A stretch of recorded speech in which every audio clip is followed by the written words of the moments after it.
had his time and made discouraging remarks about his age as well.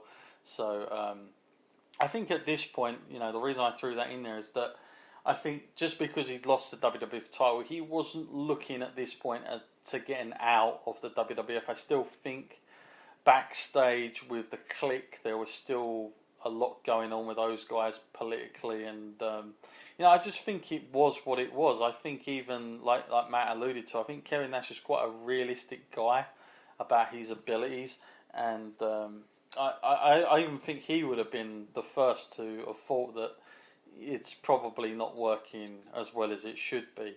Around this point, he's on the circuit doing matches with Davey Boy Smith again, but this time Davey Boy Smith is beating Diesel for these two shows around Cleveland in December. Fun fact here, Matt, the WWF has been sending talent to Puerto Rico this past several weekends. 2 weeks back they sent down Hakushi, I'm sure you remember him, and this past week it was King Mabel who went down to challenge Carlos Colon for the Universal title, Matt. Thought I'd put that in there because, there you go, folks. There has been a Universal title before. Turns out it was in Puerto Rico.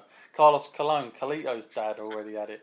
So, just when you thought WWF did get out of their, how big can they get Universal? No, they'd already beat them to it in Puerto Rico.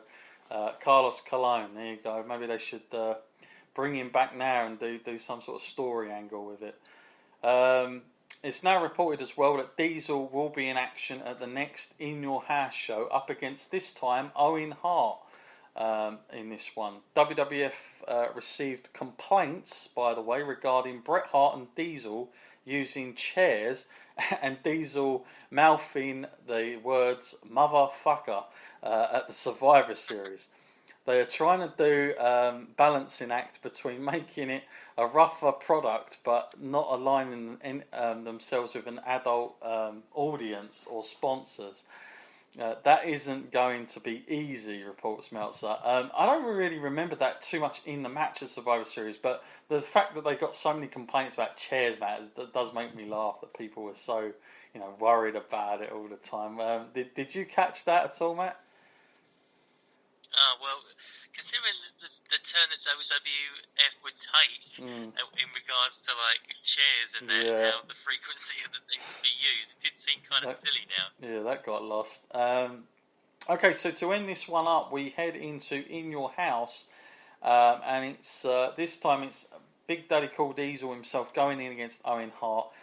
This was number 4 on the card, and Owen Hart would beat Diesel via DQ in a match that went not even over 5 minutes, when Diesel shoved the ref after using the jackknife. After the match, he used another jackknife. Hart did a great job of carrying this, reports Meltzer. So not a great match, only reported about a 2. Matt, I'm guessing that's my match that you didn't get to say. I don't think I put that on there, but just to give you a heads up, did you remember that at all?